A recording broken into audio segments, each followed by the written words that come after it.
UvaldeRadio.net, your concert station, going back to the Texas Tornadoes, early 90s there. Hey, baby, ¿qué pasó? Before that, Sir Douglas Quintet, and She's About a Mover, and we're really excited. A fantastic show planned for this Friday night, September 16th, the Uvalde Grand Opera House, the legendary Augie Meyers, and he's with me on the phone right now. Welcome, sir. Welcome. How you doing, Robert? I am great. It is an honor and pleasure to talk to you. I'm a little, I'll be honest, I'm a little nervous. You're like a living legend, sir. Oh, man. Where are you from? I'm from right here in Uvalde, Texas. All right. Well, shouldn't be too nervous. I'm just 89 miles down the road from you. That's right. Well, tell me this now. I know that, you guys came out of the San Antonio scene. You've done basically the whole world since. Are you still in San Antonio, or are you moving around a bit, or do you... I'm back in San Antonio. I lived in New York and California, Stockholm, Sweden, San Francisco. Yeah. But ain't no place like Texas for enchiladas. You know what I mean? I tell you what, man. Especially San Antonio here.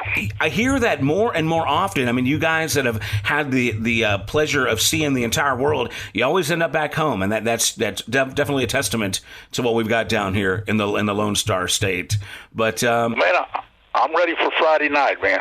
So tell us, let's go ahead and get into it right now. Just a quick preview of what's going on with the Augie Meyers Band. Who have you got working with you on this live show? Give me a quick rundown of your group. My son plays drums for me. Nice. He's been playing for me for years. And he played with the Texas Tornadoes and also with the Sir Douglas Quintet back in the days. And then I've got Ron Canute on fiddle, Jack Barber on bass, which is original. She's About a Mover, Sir Douglas Quintet bass player. We've been playing together since we first started. Yeah. And then I have Will Owen Gage on guitar. And I've got my sax player, Henry Rivas. So that is a full band, full sound. Lots going on, huh? Yes, I do. I have a steel player, but he passed away last month, Bobby Flores. I don't know if you ever heard of him. Yes, of course, a legendary Bobby Flores. Yeah. Oh, man, I miss him every day. We've been friends since he was 14. I met him. This was going to be one of my questions, Mr. Meyers, because you have been around, man. If I'm not mistaken, you're probably in your early 80s, been doing this for a really, really long time, and you have worked with some legends, and many of them have passed at this point. Do you ever, at some points, feel like last man standing? How has that grief and I guess that loss affected just your everyday getting out there and doing this? Well, sometimes I turn around when I'm playing on stage. I look around and Freddie's not there, Doug's not there. I can name so many people we played with over the years, yeah. And they're just, and I said, man, and it kind of gets to you sometimes, but I'm still here. Flaco Jimenez, I just talked to him yesterday. He's doing all right. He's 83, I'm 82. Mm-hmm. We're not old, we're just on young. Well, I'm telling you what, it's fantastic that you still get out and do this. Now, let's talk about as far as getting out on the road, being a road warrior. Obviously, you're probably not doing it quite to the level that you had back in the day. But about how many shows are you doing, per year? Well, I don't know. I do maybe 3 to 5 shows a month. Wow. Like Friday night, I'm in Uvalde. Saturday, I'm in Fort Stockton. And then I'm off Sunday, but then the following week I go. I got to sit there and thank for. I go to Midland, Texas. I'm only staying in Texas after this COVID thing. Yeah. I go out of state back again next February. I'm doing an outlaw cruise for 7 days, and that'll be nice. And a lot of Texas artists will be on it. Now, you mentioned COVID. We got to talk about this because you have a very storied past. You're a legend, and legend is you survived polio way back in the day. Obviously, surviving COVID. What keeps you going there as far as health-wise? Is it kind of like one of those, if it, whatever doesn't kill you makes you stronger? Well, my grandpa told me years ago, you can't kill weeds. So that's where I'm at with that. No, I'm blessed.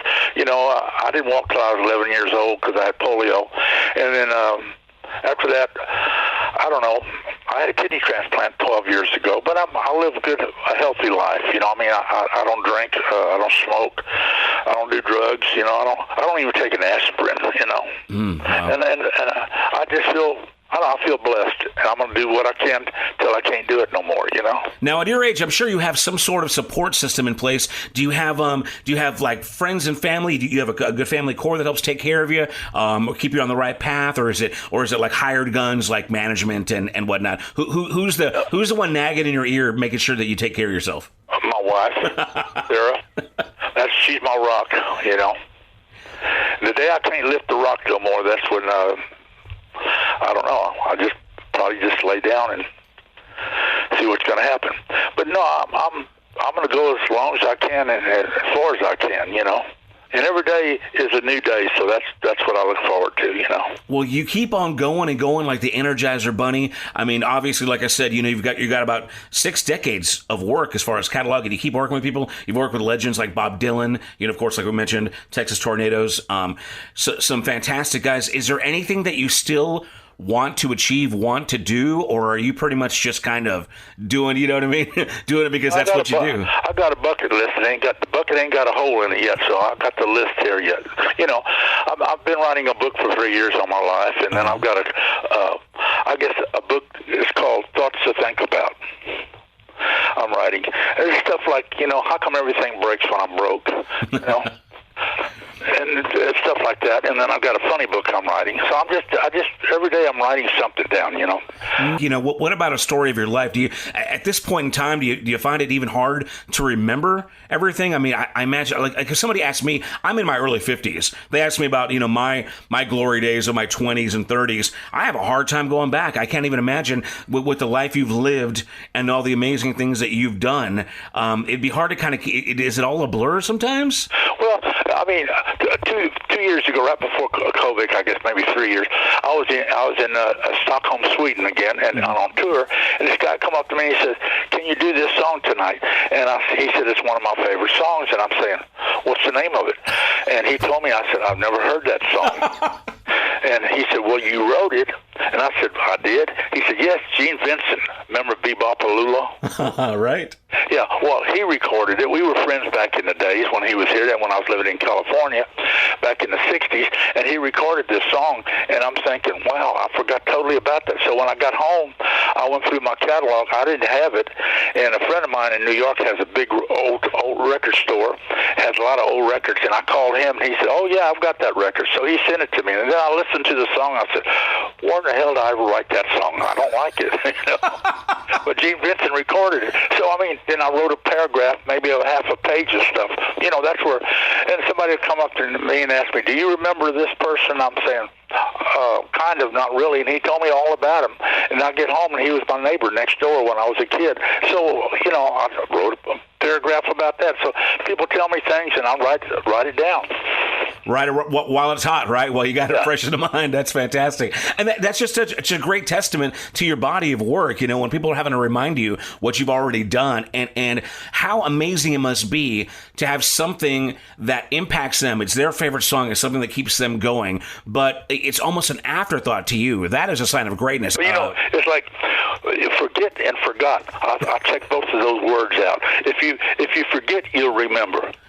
Ah, gotcha. And if you forgot, forget it. Good. Hey, see, that's one of those anecdotes you can put in that book right there, right? Right. There you go. Hey, again, we're talking to Augie Meyers here, the legendary Augie Meyers. He's performing this Friday night with the band at the Uvalde Grand Opera House. Get your tickets online at uvaldeoperahouse.org. There are still a few available. I think they've got seating at 25, premium seating at 30. It's going to be a fantastic show. I believe doors are at 6, showtime at 7. Let's talk about it again, the live show. I guess you've got so much work to pull from. Give us a snapshot of what we can expect at the live set. Well, I'm gonna do some old Quintet stuff and some Texas Tornado stuff, and of course the songs that I wrote, you know. And then I tell little stories about the songs that I wrote and how they came about. It's like, "Hey Baby, Kept I Saw." I wrote that in 1986, way before the Texas Tornadoes. Mm-hmm. That's you know, right. And I don't know. I just do a bunch of old R&B stuff and old country stuff. You know, I don't do no rap songs. You know, I mean, I'm not a rap singer. You know, I can't remember that fast, so I don't do no rap. You know. Now I recall. I tried to write a rap song, but then the only thing I came up with is "Who Took the C Out of Rap?" You know. That's hilarious. Hey, you know what? Let's talk about this real quick, because I know a few years back, as I recall, you did this Obama Blues song. And so, you know, obviously you don't, you know, there's no love lost there for Obama. But as I recall also, you know, you were at Clinton's inauguration. You know, you were a supporter of, you were there for Ann Richards, I believe. So, you know, you've got Democrat friends. Oh, yeah. I mean, you know, let me tell you something. Politics, I got a lot of San Antonio. You know, the mayor here, he's Democratic, and so is the judge Nelson Wool. But we're good friends. We go out to eat and stuff like that. They come to my shows, so I don't let that ever, you know, get into my way. You know, and it's like revenge. I don't have no revenge in my life because, you know, revenge to me is like, don't think about it, because fruit on a tree, when it gets old, and it'll fall by itself. Gotcha. Well, I'm wondering what inspired you to do the Obama song, and is that something that you? How often does politics seep into your music? Well, my cousin wrote the song. Okay. And my son put the music together and the video with my cousin Kevin Cossip, and that's how he said, "Do it, Augie." You know, because he's not a singer. My cousin's not a singer, but he's an entertainer. You know, some people sing on the white keys and some sing on the black. He sings in the cracks. So I said, do something else. So he writes, and he's doing movies now. He did 4 movies in the last 2 years, and they're small movies, local, low budget, but they're funny, and they got a nice storyline. So he came with this Obama Blues, and so we just did it just for the heck of it, and it did pretty well from what I understand. Yeah. Well, okay, so respectfully, I'm going to ask this question. You don't have to answer, but I mean, obviously, you've seen several administrations. You kind of been through the highs and the lows of being an American, and you've had the ability to be outside of America and look outside in. Current administration, post COVID, how is life as an American? You feeling pretty good about it? Are we in trouble? Well, I think as a country we're in trouble. You know, for you got to take it day by day, you know, and hope for the best, you know. My grandfather used to, I lived with my grandparents for 12 years when I was little because I couldn't walk out in the country. My grandma cooked on a wood stove. We had an outhouse, and we grew all our own vegetables and stuff. And I tell people that today, and they said, "Oh man, you've been watching too many Ma and Paul Kettle movies." You know, and I said, "I don't live that life." You know, but it's a simple life, and I wish things would go back the way they were years ago, just simple, you know. I don't like all technology. I'm not into technology, you know. Yeah, we made it work back then. Why can't we do it that way now? Speaking of technology, Augie, now you've seen it all in the recording process from back in the day, and now with now we got digital stuff. I would imagine as a musician that there might be something that's attractive to the idea that you can have a home studio, do your own recordings, market and promote all your stuff kind of independently without the major record label. Or do you miss those days when there was a big machine working behind you?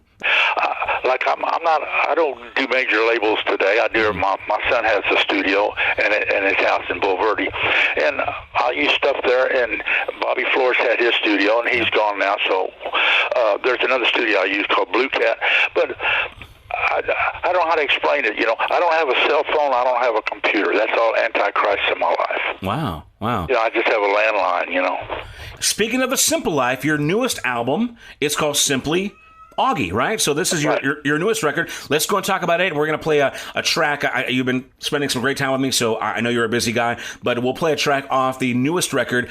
Tell us about this new recording. It's got a lot of you on your keys, right? That's what you do.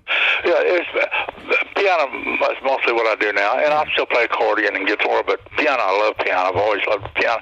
But when I was living with my grandparents, let me go way back, we didn't have a piano in the house, but there's a man who lived maybe a quarter of a mile down the road from my grandpa's farm, and Grandpa would take me over there in the tractor, and I still got the rope tied up my leg because I couldn't walk.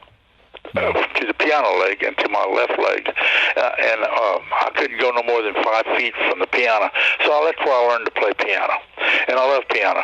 Now, Simply Augie, it was me and my son he always said, Dad, you always wanted to do an album without bass, drums, and guitar. Mm-hmm. All thing I've got on there is me, and then Bobby Flores playing violin and playing steel in the back. And then I have a friend of mine, Mike Davis. I just had one song I put on there, put a trombone on there just for something. Wow. Totally abstract, from the whole album. But it's an album I wanted to do, and so I did it. I enjoyed it, and I never released it. The album, I don't know, how do you get a copy? That's what I'm trying to figure out. 'Cause I haven't released it out to the public yet. It is on Amazon right now. It's digitally available, so you better talk to your people. Somebody got it out there. Maybe my son did that. I don't know. But anyway, I didn't send it to a lot of radio stations because Paul Schaefer's a real good friend of mine. So is Tom Waits, and they said, "You got a great album, Augie, but I don't think you're getting any too much radio airplay on it because it's more of a self-contained album of what inspired me to write, I guess what you'd say, And I enjoyed doing that album. I'm going to do some songs off of it that night there. Well, it's beautiful. It's kind of, stripped back and just really, the songwriting really is the focus. What are these songs, I guess, musically? What's the inspiration? And lyrically, kind of where were you with this particular collection? It was great. I mean, most of those songs are mine, and then there's a couple of them that ain't mine. But they touched my heart to the point I had to do them, There's one song there called Mama Come to Texas. Is one of my favorite songs on the album. And then That Lucky Old Son has been my grandmother loved that song, so I did it for her. Well, it is a fantastic record, so for those of you out there listening who don't have it yet, even though Augie didn't even know it was out, y'all go find it on Amazon or Spotify or wherever it is you find your new music, and get ready to hear a couple of those tracks this Friday night, September 16th, at the Uvalde Grand Opera House. Augie, I know you're a busy man. I'm going to let you go here real soon. We're going to get into some new music, but is there anything else that you need to let us know, any other developments that we need to know about? You coming to the show? Absolutely. Heck yeah. Well, good. Come up, so let's introduce yourself to me, and I'll introduce myself to you, and then we'll take it from there. Well, it has been a pleasure speaking to you, Augie. The website is AugieMeyers.com, and you will see just a huge body of work going back, from the 60s to present, and there's so much to soak in. I could talk to you forever, but I know you're a busy man, but we want to get some music on, so let's go ahead and play that track that you mentioned about Mama on the record. Again, the new album is called Simply Augie, and this was called Mama Came to Texas, and this is UvaldeRadio.net. Thank you, sir. I appreciate your time. You have a good day, man. I'll see you Friday. Yes, sir. God bless. Bye-bye.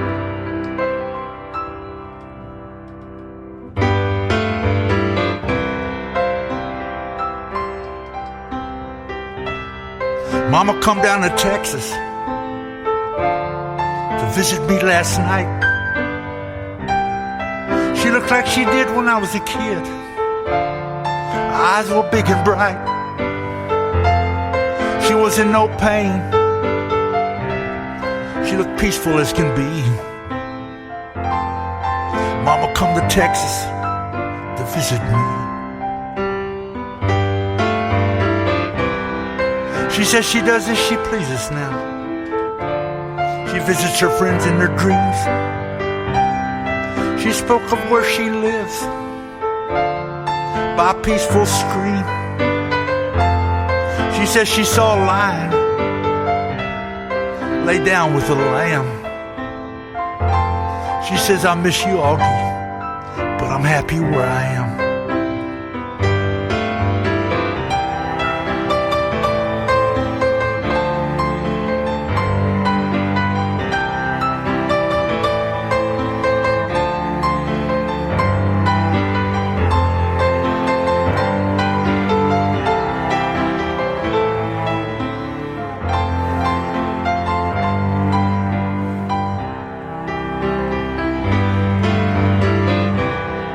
She says, you remember those riverboats? I always wanted to ride. She says, I ride them every day now, for miles and miles and miles. I caught one down to Mississippi, one down to New Orleans, and I caught a train to Texas to see you in your dreams. She says she doesn't miss life on earth much, but son, I'll miss you. And you don't have to tell me. I know you miss me too. But we'll be together again someday when the good Lord says it's time. So keep me in your heart, in your mind.